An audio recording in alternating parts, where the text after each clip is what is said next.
Assalamualaikum warahmatullahi wabarakatuh. Sampai berjumpa kembali di channel saya, Kamalia Channel. Kali ini saya akan membahas sedikit materi tentang wireless, di mana ini dapat menjadi pendukung bila mana kita ingin berwirausaha atau melakukan usaha di bidang jaringan komputer, terutama di saat-saat pandemi seperti ini.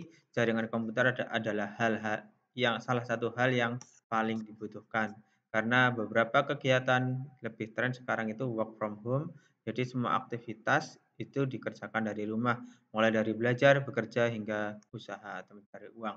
Tetapi bagi Anda yang belum mengenal sama sekali pengetahuan dari bidang komputer atau jaringan komputer, maka mungkin Anda kesulitan mencari celah usaha apa yang kira-kira cocok. Karena kalau kita namanya berwirausaha, gimana caranya setiap saat atau setiap situasi kita bisa mendapatkan celah supaya kita bisa membuka usaha dan mendapatkan penghasilan walaupun hanya sedikit-sedikit tapi yang penting bisa mengalir gitu. Di sini tentunya materi-materi yang sebelumnya pernah saya sharing itu pasti juga berpengaruh atau dibutuhkan ketika kita menjalankan bisnis ini. Salah satunya adalah misalkan kita ingin jual beli voucher. Ya, meskipun bisa jadi kita bukan ISP, tetapi ada kalanya warung atau rumah itu bisa jual beli voucher yang bisa berupa password, bisa voucher tertentu atau dalam durasi tertentu, di mana macam-macam variasinya ketika kita ingin membuka usaha di bidang jaringan komputer yang biasa tren disebut dengan WiFi, WiFi area, voucher hotspot, dan lain-lain. Baik, sebelum Anda menyimak atau memahami apa yang saya jelaskan di sini, yang belum subscribe silahkan subscribe, bila mana ada yang bertanya silahkan tanyakan di kolom komentar. Selama kami bisa menjawab, pasti akan segera kami jawab, agar kita bisa saling berbagi hal-hal yang bermanfaat bagi kita semua. Baiklah, pertama-tama biasanya ketika kita ingin berwirausaha di bidang jaringan komputer, itu pun bukan sebuah kesengajaan. Biasanya awal-awalnya adalah sebuah iseng ataupun ada sebuah peluang yang muncul dengan sendirinya. Saat ini ketika kita beraktivitas dalam kehidupan sehari-hari tidak ada yang terlepas dari sebuah internet. Misalkan kita akan bertamu pada rumah teman kita atau saudara kita dan lain-lain. Biasanya ketika kita masuk pertama kali, ketika kita memberikan salam, "Assalamualaikum," gitu. Kalau dulu orang itu akan bertanya, "Oh, sapi Anda berapa? Mobil Anda berapa? Anak Anda berapa?" Tapi saat ini yang ditanyakan adalah password WiFi-nya apa, kan begitu. Begitu juga ketika kita membuka sebuah warung ataupun sebuah usaha atau kafe ataupun restoran, biasanya itu akan sangat asing sekali ketika kita masuk ke warung itu, tetapi di sana tidak tersedia namanya akses hotspot ataupun WiFi, itu. Jadi peluang daripada WiFi ini juga sangat besar sekali mungkin saat ini. Kalau dulu mungkin pulsa atau handphone, tetapi saat ini kita tidak bisa terlepas dari namanya handphone juga. Misalkan handphone seperti ini handphone ya, telepon yang ada di dalam di genggaman ini tidak bisa terlepas dari kehidupan kita sehari-hari.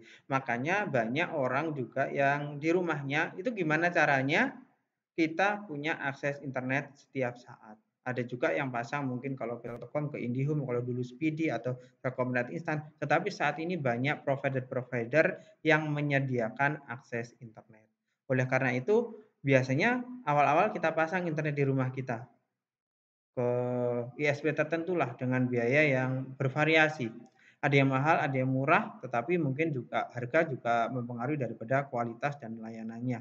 Misalkan kita bisa pasang internet kalau di perkotaan mungkin banyak ISP yang beredar, tetapi kalau di daerah pelosok atau daerah pedesaan yang bermain mungkin hanya sekedar RT RW net yang ya bervariasi, ada yang bagus, ada yang tidak, harganya ada yang mahal, ada yang murah, tentunya biaya pasangnya juga bervariasi. Tetapi di sini kita juga bisa belajar lebih mandiri lagi mungkin, kita pasang sebuah akses internet yang berasal dari suatu ISP, harganya mungkin bulannya berapa ratus gitu ya. Kemudian kalau kita kalkulasi dari penghasilan kita mungkin biaya untuk akses internet itu sangat mahal, bahkan bisa sampai separuh atau 25% dari penghasilan kita. Akhirnya gimana caranya supaya kita urunan? Urunan dengan tetangga kita. Wes saya ikut iuran berapa gitu ya. Oh, 50-50 atau 50-50, separuh-separuh gitu ya. Tetapi kita berpikir gimana ya caranya supaya akses WiFi ini bisa juga tersebar ke tetangga saya gitu ya. Tentunya kalau kita mengandalkan hanya satu alat yang biasanya disediakan dari provider internet tersebut, itu sinyal wireless-nya kurang kuat. Maka dengan dimulai dari saat itu biasanya secara tidak sengaja pertama satu orang, 2 orang, satu rumah, 2 rumah, beberapa rumah, akhirnya ikut-ikutan iuran-iuran semakin ringan. Tentunya semakin banyak pengguna pasti akses internetnya nanti akan semakin lambat. Yang pertama-tama kalau misalkan tetangga kita ingin mendapatkan akses internet juga dari rumah kita, biasanya kita harus membeli apa? Biasanya membeli router atau wireless access point yang mungkin seperti ini. Ini salah satu contohnya, ini produk D-Link ya. Mungkin ada juga produk yang lainnya, TP-Link atau yang lainnya. Intinya kita memerlukan sebuah wireless router. Access point atau router itu adalah istilah yang nanti pasti akan saya jelaskan di kemudian hari. Sebenarnya di video-video sebelumnya juga sudah ada. Wireless router, ini wireless router. Biasanya kalau kita beli ini dilengkapi dengan adapter ya. Adapter, ini wireless router access point. Bisa saya gunakan sebagai router, tapi juga bisa sebagai access point.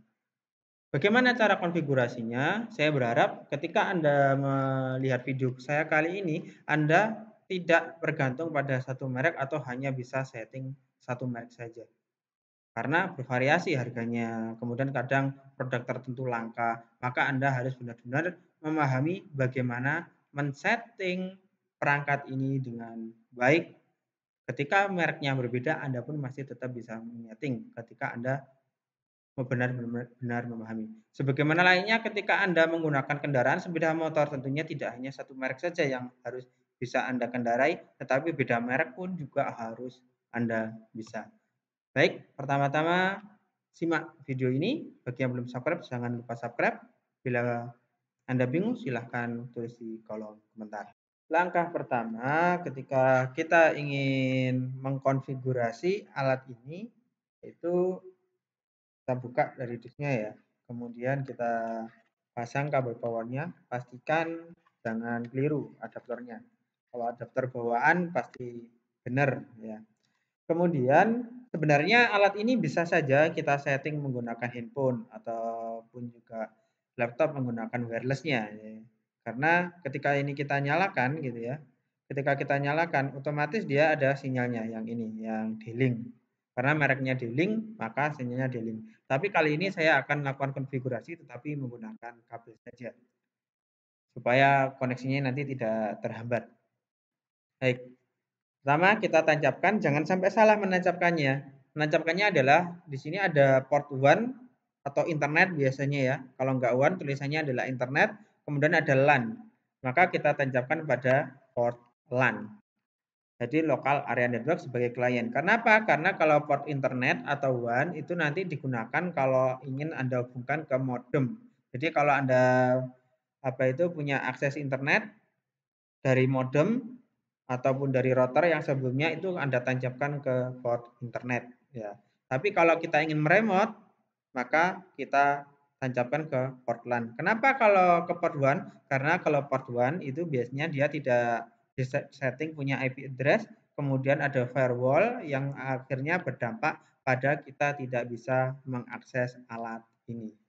Baik, setelah kita tancapkan ke port LAN, biasanya kalau Anda silahkan dicari di local area ini ya, di network and setting-nya.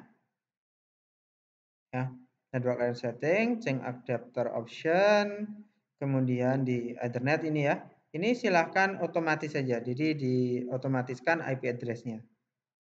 IP address-nya dibuat otomatis. Jadi otomatis tidak usah dikasih IP address, maka nanti dia akan mendapatkan IP address sendiri. Ya, detail.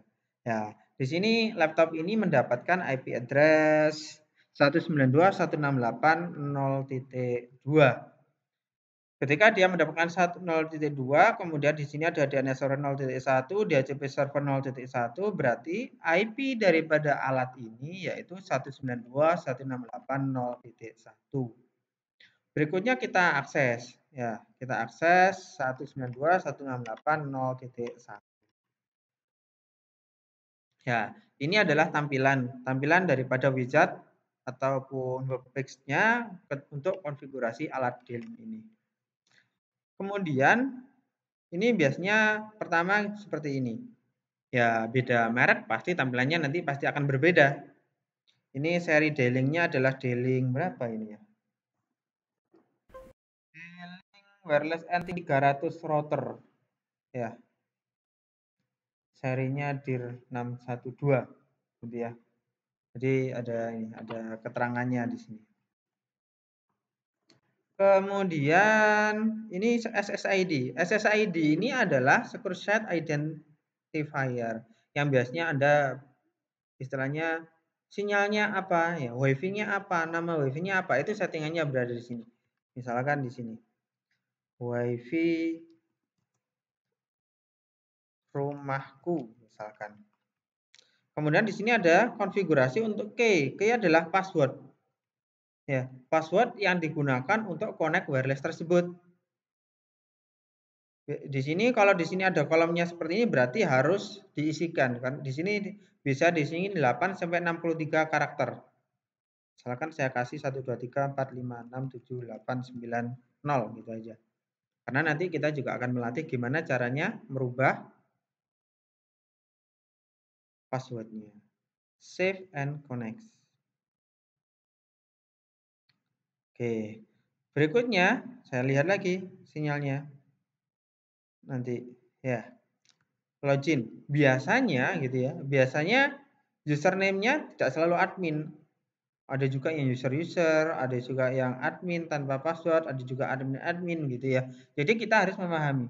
Mungkin di sini juga ada panduannya ya di sini. Ada enggak ya? Di bukunya mungkin ada. Di buku panduannya. Kalau ada buku panduan. Kita coba saja. Mana ini buku panduannya kok enggak ada? Tidak ada. Coba admin tapi tanpa password karena ini kosong ya. Admin tanpa password. Oke, login. Wah, ternyata memang untuk mengakses D-Link ini untuk settingan awal itu tidak perlu menggunakan password. Kemudian username-nya adalah admin, A-nya besar.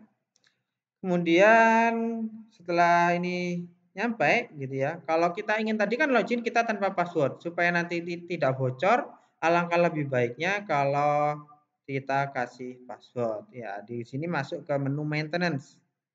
Menu maintenance di sini admin, kemudian username-nya saya ganti misalkan admin. Pas.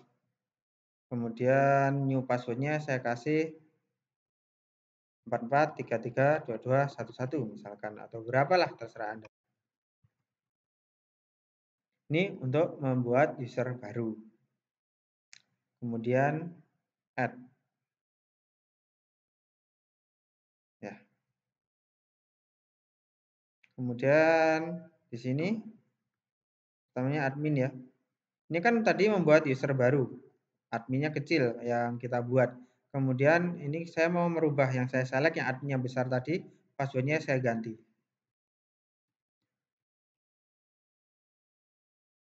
Tanpa password awalnya ya.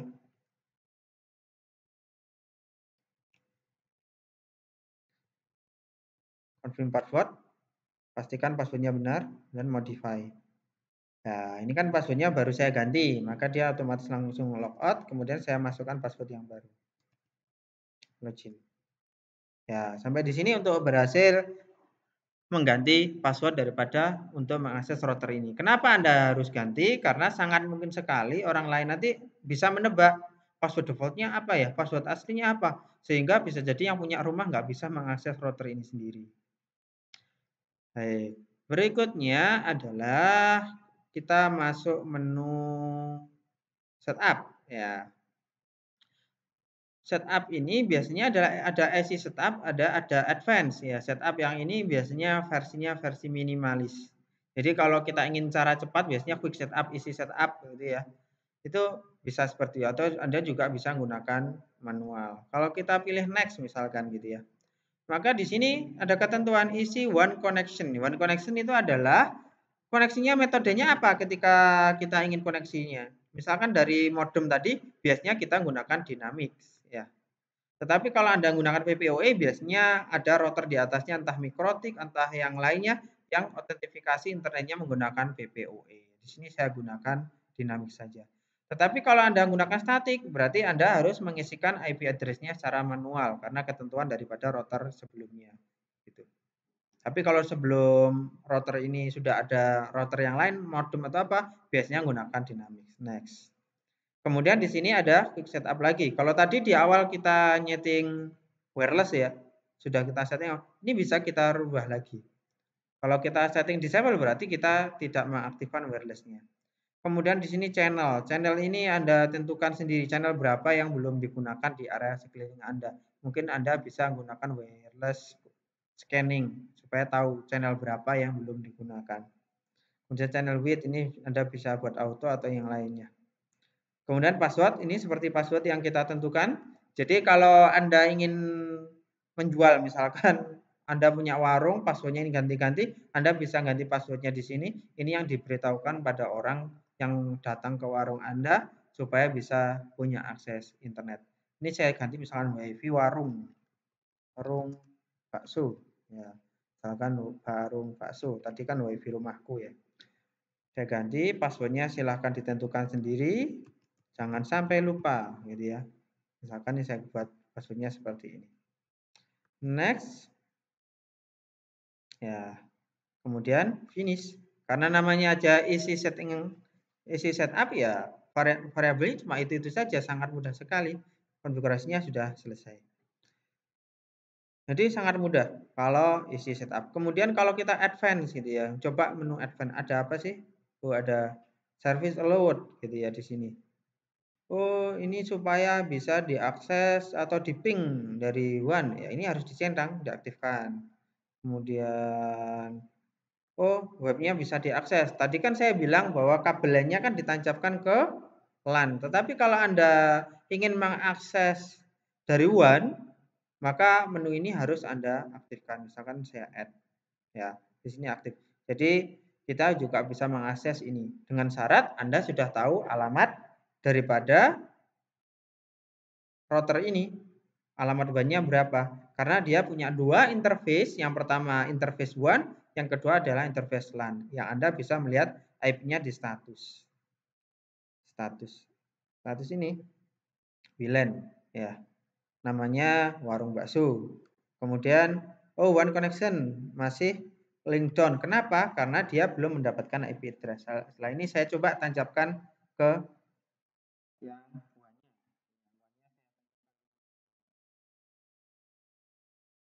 saya coba saya tancapkan.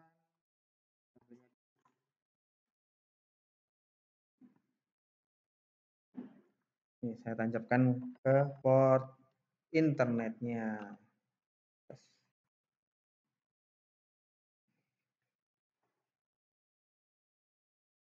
Saya tunggu dulu, masih booting alat satunya.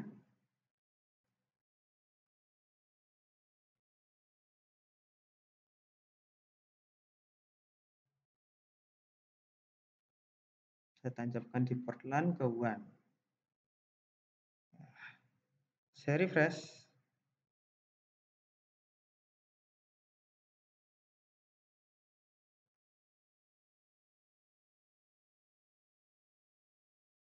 Saya coba logout dulu.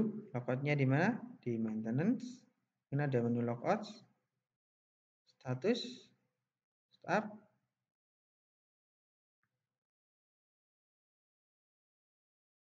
So, saya reboot dulu alatnya. Saya reboot. Bedakan reboot sama reset ya. Kalau reboot itu berarti mereset alatnya. Kalau reset berarti mengembalikan datanya ke awal. Settingannya persis seperti awal.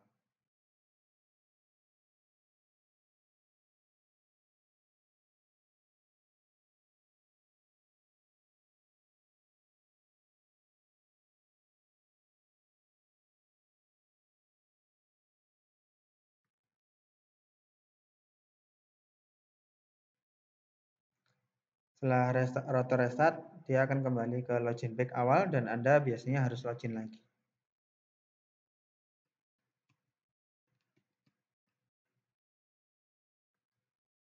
Salah passwordnya, karena tadi sudah kita rubah.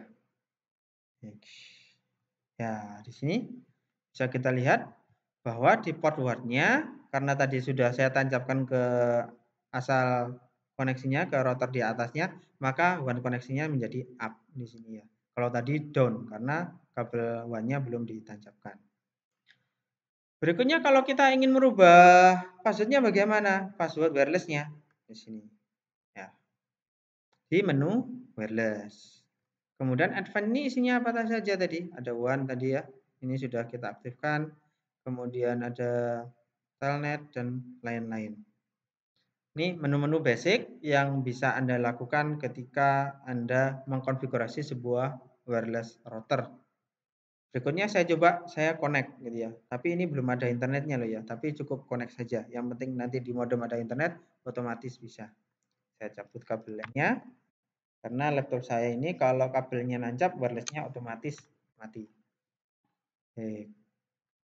Saya connect di sini. Ada warung bakso ini ya. Warung bakso. Saya coba connect. Nah, passwordnya apa tadi? Dimasukkan passwordnya. Next. Yes.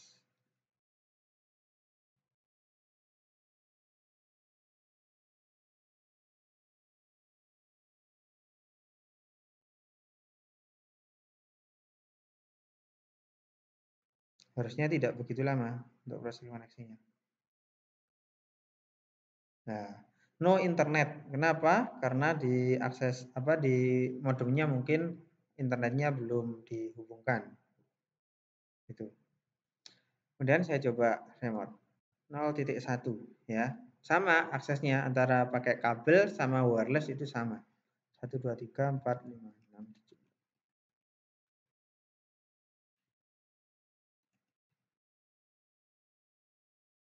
Ya. Kemudian di wireless ini saya klik ya. Advanced wireless. Nah, tulisan advanced wireless. Apa maksudnya ini? Settingan-settingan tertentu ya. Wireless repeater. Ya, ini bisa digunakan untuk ini. Status. Saya lihat status di WLAN ya, WLAN channel 5. Ya. Active client table. Ya, ini karena laptop saya yang baru terkoneksi dengan router ini tadi baru ada satu. Jadi Anda bisa melihat siapa yang connect ke wireless Anda dan dia mendapatkan IP address berapa. Sampai di sini sangat mudah bukan untuk setting konfigurasi wireless. Kalau Anda ingin merubah password wirelessnya cukup masuk menu wireless, kemudian cari security-nya. Ya, di sini berbagai security dirubah apa. Kemudian lihat koneksinya di status. Ini. Saya rasa cukup sampai di sini. Kalau Anda ingin usaha wireless atau WiFi untuk kafe Anda atau untuk warung Anda cukup beli wireless atau ingin iuran WiFi dengan tetangga Anda beli satu buah router, kemudian Anda sebar, Anda tarik kabel. Kalau warungnya terlalu jauh, Anda bisa pakai fiber optik seperti di tutorial saya yang kemarin. Saya rasa cukup sampai di sini. Bila mana ada pertanyaan, silakan tanyakan di kolom komentar. Saya akhiri. Wassalamualaikum warahmatullahi wabarakatuh.